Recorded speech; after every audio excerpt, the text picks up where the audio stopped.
Hi, my name is Sumi Sitir, and I have dyspraxia DCD. And the question I'm going to look at today is how can we support these emotional and social well-being of people with dyspraxia, specifically looking at mental health and insecurities and self-confidence. If you think about growing up in a world that wasn't designed for you can have a profound and compounding impact on your psychological well-being. Many people with dyspraxia have challenges with insecurity and confidence and navigating themselves in certain social settings. This could be as a result of bullying, comparing themselves to peers, or just having challenges meeting certain milestones. It's really important to understand that dyspraxia and DCD doesn't just affect somebody's coordination, but it affects their entitled being and their longing for belonging and existence in this world. And this is why this question is so profound.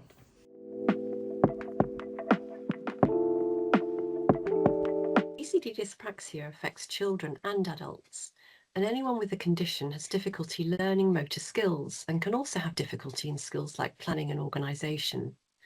We need these skills to navigate and succeed in daily tasks, at home, at school and at work, and can be seriously disadvantaged without them. This can lead to frustration and loss of confidence and even secondary problems.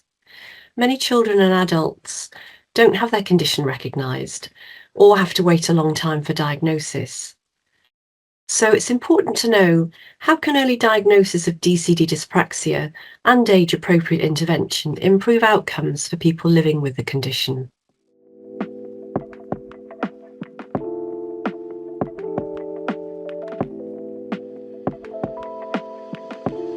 Hello, I'm Sally, and I'm talking about priority number 3. These are the non-motor skills challenges related to dyspraxia and DCD. This might include planning, organisation, other executive function skills, conversations, and maths.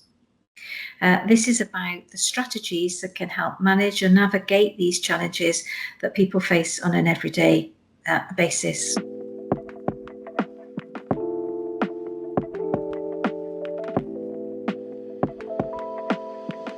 So the question I'm focusing on is how can we better communicate with educators about DCD or dyspraxia and the necessary adjustments needed? This question is important to me because too many children with DCD are not getting the support they need to be able to fully engage in education. And one of the biggest challenges to this, I believe, is that there is too little awareness about the condition, particularly in comparison to other conditions such as ADHD, autism spectrum disorders, and dyslexia, for example. So there's a clear need to raise awareness about DCD and to increase dialogue between teachers, the students themselves and their parents so that we are starting to increase the visibility of DCD and how it impacts learning. What we need for to make appropriate adjustments is that those adjustments are evidence-based but also practical within a classroom setting and relevant to highlighting how movement or motor difficulties can affect a wide range of issues, not just particularly focusing on the motor system, but also it can affect handwriting, mathematics, confidence, well-being. So when DCD is a little bit better understood within schools and around the rest of the environment, it's more talked about, it can be planned for and supported, allowing students with DCD to engage more equitably in education.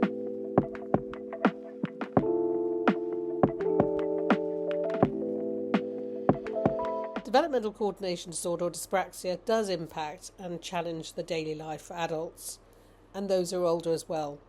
And it may vary considerably from one person to another. Some people might have persistent challenges in things like their handwriting since childhood, keeping fit, balancing, and as you get older, it might have an impact on things like falls as well. What we need to look at is a needs-led approach to really think about the profile of strengths and challenges in adults with DCD, because they may have overlapping other conditions as well, which may impact on their day-to-day functioning. So the first thing is to see what they're interested in, motivated, and where there are areas of challenge that you can actually intervene and help that person to become more confident and more competent in their motor skills. This may take practice and breaking down the tasks into component parts to understand. But what's important in adults is always thinking about what's the priority, what's important for them.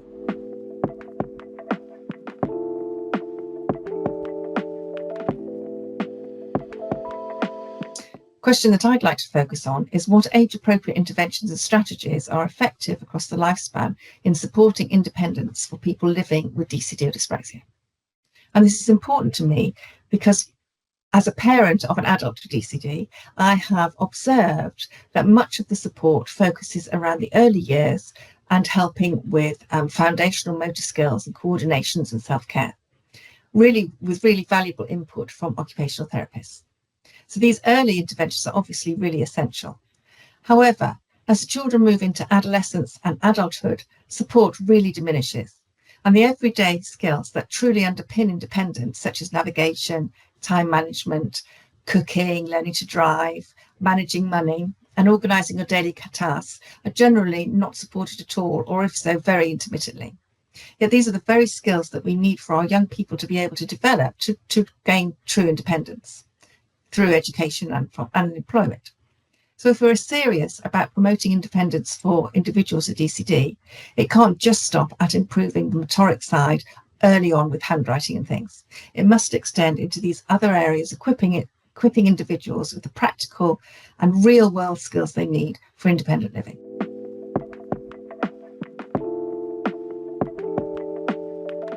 Hello, I'm Sally. This priority focuses on how DCD or dyspraxia changes over the lifespan, perhaps during puberty, adulthood, menopause for some women, and older adulthood, areas that perhaps haven't been explored in full before.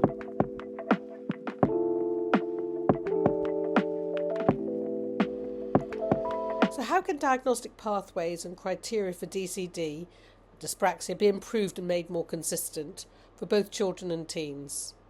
What's really important, a lot of the focus has been more on children with DCD and dyspraxia and less on teens and adults. And often as individuals transition and grow, their executive functioning demands, their lifestyles are becoming more complex. They've got transition from primary to secondary school.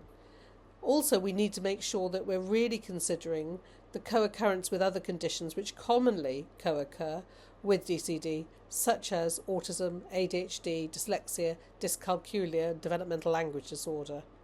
So in order for any diagnostic pathway to work, we need to make sure that if they're going through other pathways for diagnosis, that DCD is being considered as part of that process to really look at the needs of the individual, whether that's at school or at home, and put an independent plan which is personalised to the young person in the context of their family.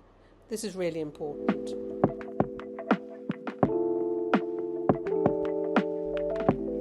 Hi, my name is Tumi Saitier, and I'm a person with lived experience with dyspraxia and DCD. The question I'm going to look at today is the importance of race and ethnicity on dyspraxia. This question is really important because if we think about the evidence that institutions, stakeholders base their support on DCD, is often based on Western white experiences. And the reality is DCD affects people of all ethnicities and cultures. And in some cultures, DCD is not understood, DCD is dismissed, and culture affects how people interact with things growing up, etc. So by us understanding the effects on DCD over ethnicities, we have a better understanding of how DCD affects everybody, and we can truly do research from an intersectional lens.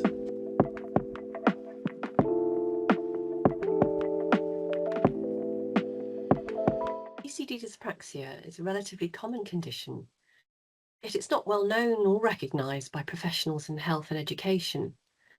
There are long waiting lists for diagnosis and for intervention for children, and it's even harder to get a diagnosis as an adult, and so needs go unrecognised and unsupported. Yet it can impact on so many areas of a person's life, including leisure, work, and even self-care, and individuals can present with a variety of difficulties. It would be beneficial to see if we can move to a needs-based assessment and support approach rather than relying on specific diagnostic criteria and diagnosis for people living with DCD dyspraxia or suggested DCD dyspraxia.